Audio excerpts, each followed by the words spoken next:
Russia Ukraine যুদ্ধের শান্তি আলোচনায় কোনো ছাড় দেবে না। রাশিয়ার জ্যেষ্ঠ কূটনৈতিক ইউরি উশাকোভ বলেছেন, ইউক্রেন যুদ্ধের সমাপ্তি নিয়ে আলোচনায় দেশটি কোনো গুরুত্বপূর্ণ ছাড় দিতে রাজি নয়। মার্কিন বিশেষ দূত স্টিভ উইটকফের সঙ্গে তার টেলিফোন আলাপের নথি ফাঁস হয়ে এ তথ্য জানা গেছে। ওই আলাপে উইটকফ মার্কিন প্রেসিডেন্ট ডোনাল্ড ট্রাম্পকে কিভাবে প্রস্তাব উপস্থাপন করতে হবে তা নিয়ে পরামর্শ দেন। আগামী সপ্তাহে উইটকফ মস্কো সফর করবেন এবং 4 বছর ধরে চলা যুদ্ধ বন্ধের সম্ভাব্য পরিকল্পনা নিয়ে আলোচনা করবেন।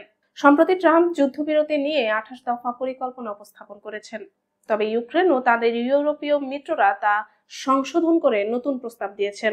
ইউক্রেনের প্রেসিডেন্ট ভলোদিমির জেলেনস্কিও ট্রাম্পের কাঠামোকে এগিয়ে নিতে প্রস্তুত, তবে বিতর্কিত বিষয়গুলো নিয়ে সরাসরি আলোচনা করতে চান এবং ইউরোপীয় মিত্রদের অন্তর্ভুক্ত করার প্রয়োজন মনে করেন।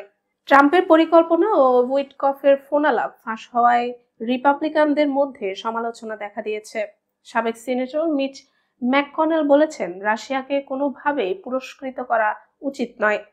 তবে ট্রাম্প দাবি করেছেন অগ্রগতি হচ্ছে। রাশিয়ার উপরাষ্ট্রমন্ত্রী সের্গেই রিয়াবকভ বলেন, মূল বিষয়ে কোনো ছাড় বা অবস্থান পরিবর্তনের প্রশ্নই আসে না।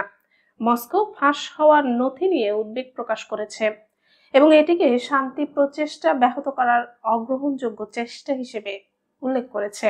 ক্রেমলিনের মুখপাত্র দিমিত্রি পেসকভ বলেছেন, এখন শান্তি চুক্তি নিয়ে তর্কের সময় আসেনি।